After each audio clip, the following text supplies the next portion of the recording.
આજરોજ સવારે ભરૂચના જાડેશ્વર વિસ્તારમાં આવેલ સાંઈ મંદિર નજીક નિર્માણ પામનાર અને સી ડિવિઝન પોલીસ મથકની હદમાં જાડેશ્વર પોલીસ ચોકીનું ખાતમુહૂર્ત વિધિ યોજાઈ હતી। આ ખાતમુહૂર્ત વિધિમાં વડોદરા રેન્જના આઈજીપી જીએસ મલિક, ભરૂચના ધારાસભ્ય દુષ્યંતભાઈ પટેલ, વાગરાના ધારાસભ્ય અરુણસિંહ રાણા, ભરૂચ જિલ્લા પોલીસ વડા સંદીપસિંહ, સ્થાનિક આગેવાન જયેશભાઈ પટેલ, નરેશભાઈ પટેલ તથા ભરૂચ જિલ્લાના પોલીસ ખાતાના અધિકારીઓ તેમજ શહેરીજનો મોટી સંખ્યામાં આ ખાતમુહૂર્ત સમારોહમાં ઉપસ્થિત રહ્યા હતા। મળે જેથી અમે સારું એક સંચાલન એ વિસ્તારનું ટ્રાફિકના નિયમન પછી ક્રાઉડ કંટ્રોલ, ટ્રાફિક મેનેજમેન્ટ અને ક્રાઇમ ઉપર એક દેખરેખ રાખવા માટે ખૂબ સરસ જગ્યા જે અમને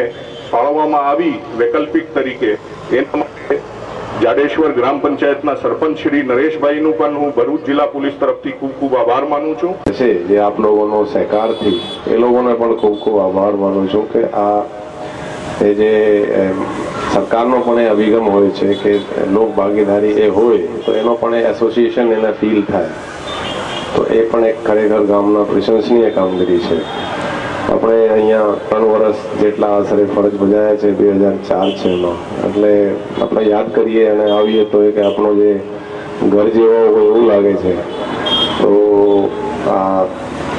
પ્રોગ્રામ માટે સ્પેશિયલી તમામ અહીંયા ધારાસભ્યશ્રીઓ શ્રી દુષ્યંતભાઈ, શ્રી અરુણસિંહજી, શ્રી નરેશભાઈ, યોગેશભાઈ,